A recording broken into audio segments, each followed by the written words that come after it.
तो एक बार फिर से स्वागत है दोस्तों इस वीडियो में। तो दोस्तों देखिए, ये आईपीएल का तीसरा मुकाबला है जो कि ईडन गार्डन में खेला जाने वाला है। ये मुकाबला दोस्तों केकेआर वर्सेस एसआरएच खेला जाने वाला है। तो दोस्तों देखिए, इस मैच की पूरी जानकारी आपको दी जाएगी। एक बहुत ही अच्छी फैंटेसी टीम बनाने के लिए जो भी जानकारी की ज़रूरत होती है, चाहे वो प्रोबेबल 11 हो, चाहे पिच रिपोर्ट हो, तो सारी जानकारी आपको यहाँ से मिलने वाली है। तो दोस्तों देखिए, इस मैच की कंप्लीट जानकारी आपको यहाँ से मिलेगी और काफ़ी अच्छी जानकारी आपको मिलेगी। पूरा वीडियो देखिएगा, पूरी जानकारी आपको यहाँ से मिल जाएगी। तो दोस्तों चलिए, पहले हम बात कर लेते हैं पिच रिपोर्ट। पिच रिपोर्ट पहले हम देख लेते हैं, चलिए आइए।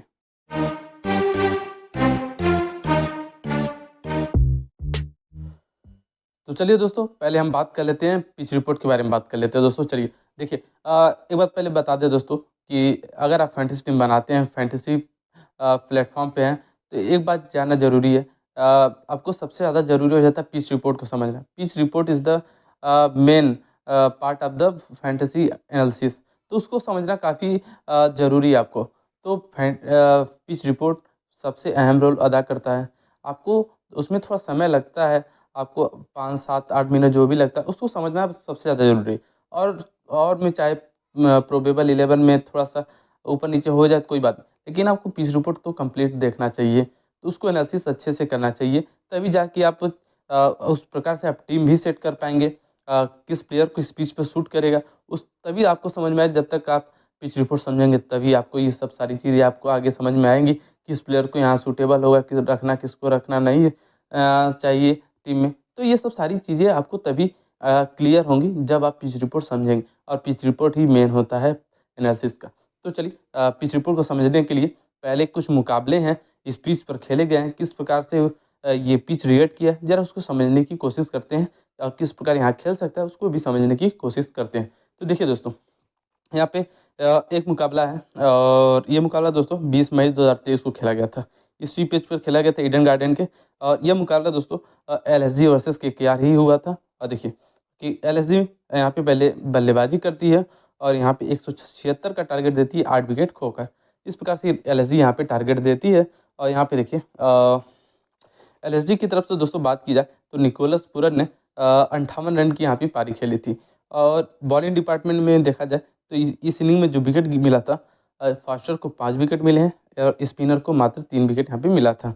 इस प्रकार से दोस्तों ये रहता है फर्स्ट इनिंग एलएसजी का। और जब केकेआर चेस करने आती है तो 175 बना पाती है 7 विकेट खोकर, और 1 रनों से मुकाबला हार जाती है केकेआर। काफ़ी रोमांचक मुकाबला ये था। देखिए, केकेआर की तरफ से देखा जाए दोस्त, तो रिंकू सिंह ने काफ़ी अहम इनिंग खेली थी। पिछला सीज़न जितने भी खेले हैं रिंकू सिंह ने काफ़ी अच्छे खेले थे। तो रिंकू सिंह ने 67 रन की यहाँ पे इनिंग खेली थी। और देखिए, यहाँ पे फास्ट बॉलिंग को 2 विकेट मिला था, और स्पिनर को 4 विकेट यहाँ पे मिला था। और देखिए दोस्तों, यहाँ से आप समझ सकते हैं इस मुकाबले से दोस्त कि रन बनते हैं। इस ईडन गार्डन के पिच पे काफ़ी अच्छा ये पिच होता है बैटिंग के लिए, और यहाँ पे रन काफ़ी अच्छा बनते हैं। यहाँ पे जो आउटफील्ड होता है काफ़ी तेज़ होता है। एक बार गैप में गई गेंद तो बाउंड्री के पास ही गेंद नज़र आपको आएगी। तो यहाँ पे कहने का मतलब है कि पिच काफ़ी अच्छी है बल्लेबाजी के लिए। और देखिए, और यहाँ पे दोस्तों समझिए, देखिए आपने देखा कि जो बॉलिंग डिपार्टमेंट में यहाँ विकेट मिले हैं, ऐसा नहीं है कि बहुत ज़्यादा किसी एक डिपार्टमेंट बहुत ज़्यादा मिल गया, किसी को एकदम नहीं मिला। यहाँ पे एक बैलेंस आपको बनाना पड़ेगा। फास्ट और स्पिनर में आपको बैलेंस बना के टीम को रखना पड़ेगा। यहाँ पे दोनों को विकेट मिलते हैं, ठीक-ठाक विकेट मिलते हैं।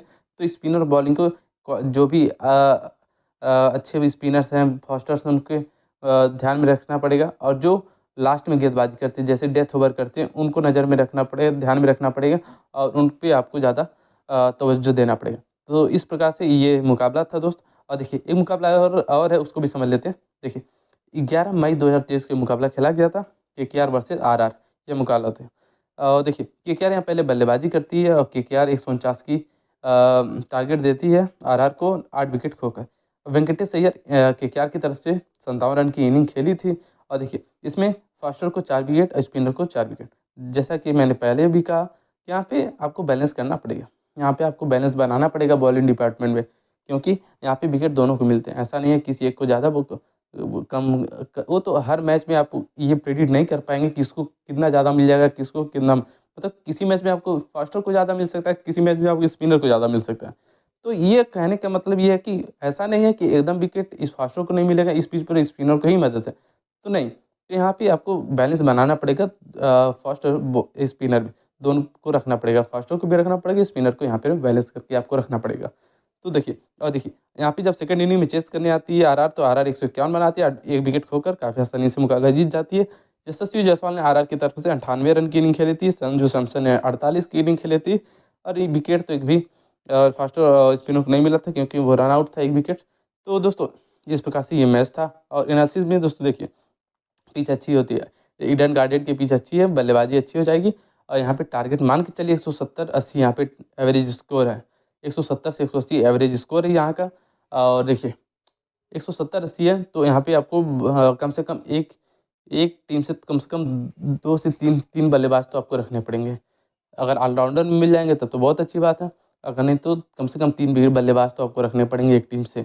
और बॉलिंग में आप बात की जाए दोस्तों, तो बॉलिंग में आपको बैलेंस करना ही पड़ेगा, स्पिनर और फास्टर को तो मैनेज बैलेंस करके आपको बनाना पड़ेगा।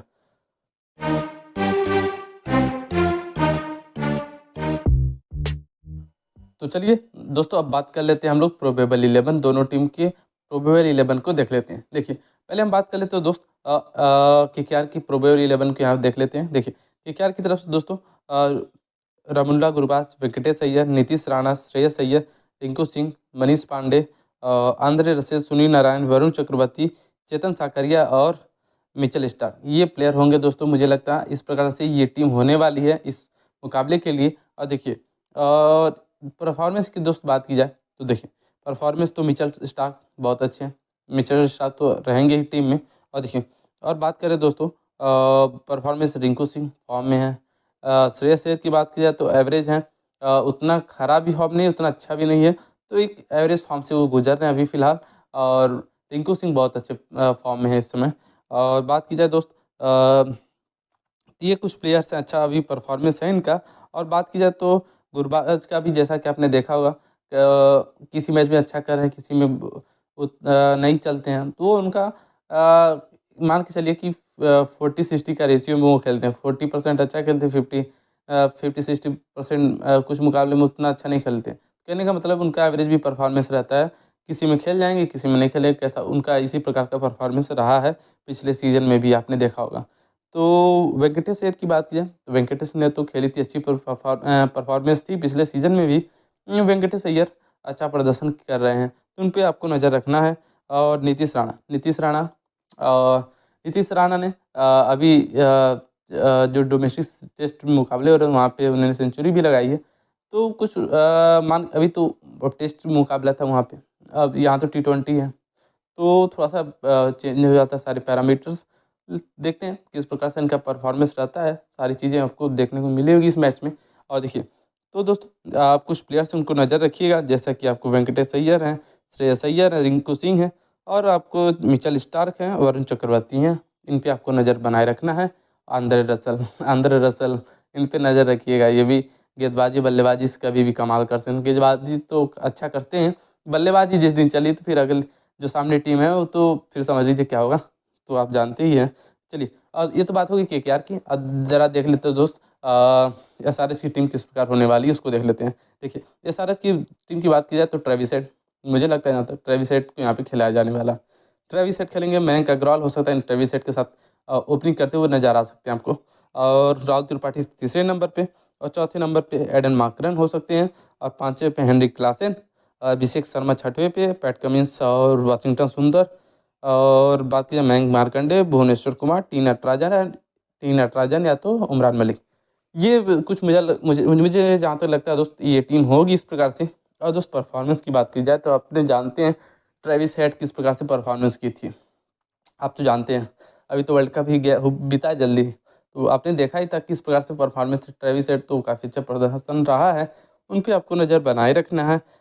और बात की जाए तो एडन मार्करन के, हेनरिक क्लासन भी, ये प्लेयर्स भी अच्छा प्रदर्शन किए थे वर्ल्ड कप में। आपने देखा होगा वर्ल्ड कप पूरा आपने देखा है, आपने सारी चीज़ों को समझा है, और आपको हर मैच की एनालिसिस आपने वर्ल्ड कप में यहाँ पे देखी इस चैनल पे। तो Aiden Markram, Heinrich Klaasen, Travis Head और पैट कमिंस, ये प्लेयर होंगे जो चारों बाहरी खेलने और वो अच्छे फॉर्म में हैं, काफ़ी अच्छे फॉर्म में हैं। और बात की जाए दोस्त तो भुवनेश्वर कुमार पे भी आपको नज़र बनाए रखना है। यहाँ पे गेंद स्विंग करा सकते हैं ठीक ठाक, ये चांसेस है विकेट भी यहाँ पे ले सकते हैं भुवनेश्वर कुमार। तो ये प्लेयर्स हैं, इन पे आपको नज़र बनाए रखना है। तो दोस्तों इस प्रकार से ये टीम होने वाली है। चलिए अब बात कर लेते हैं हम लोग फैंटेसी टिप्स।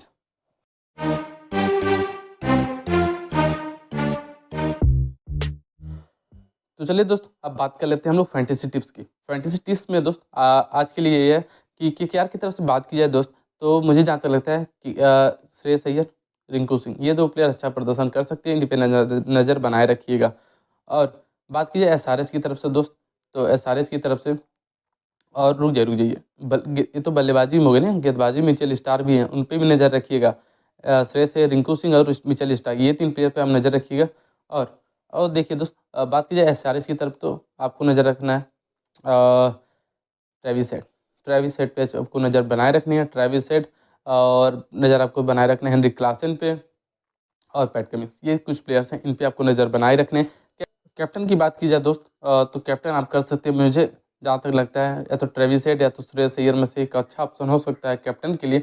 और वाइस कैप्टन के लिए बात की जाए दोस्त, तो आपको मिल जाएंगे रिंकू सिंह, और बात की जाए हेनरी क्लासन, ये प्लेयर्स हो सकते हैं। नहीं तो आप बॉलिंग में भी आप वाइस कैप्टन कर सकते हैं, जैसा पैट कमिंस और मिचेल स्टार्क को भी आप वाइस कैप्टन, तो वाइस कैप्टन आपको यहाँ से ऑप्शन मिल सकता है। तो कुछ इस प्रकार से दोस्त एनालिसिस है आज के लिए। चलिए दोस्त, आपको फाइनल टीम तो मैं टेलीग्राम चैनल पे दे दूंगा।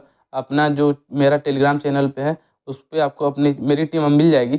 लेकिन दोस्त देखिए, मैं ये हमेशा कहा हूँ और फिर से कहता हूँ, अगर आपको लगता है कि आप मुझसे अच्छी टीम बना सकते हैं तो बनाइए, आप खुद अपनी टीम को बनाइए। बस आप एनालिसिस जो किया गया है उसको अच्छे से यूटिलाइज़ करिए। टीम बनाते वक़्त उस सब सारी चीज़ों को अच्छे से यूटिलाइज़ करिए, टीम उस प्रकार से सेट करिए। आप बना सकते हैं, आप टीम खुद बनाइए।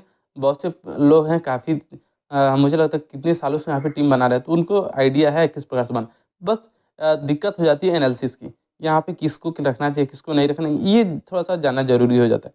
इस सब सारी चीज़ों को देख के टीम बनाइएगा। तो दोस्तों, टेलीग्राम चैनल को जॉइन कर लीजिएगा, और मिलते हैं दोस्त अगली वीडियो में अच्छी जानकारी के साथ। तब तक के लिए धन्यवाद।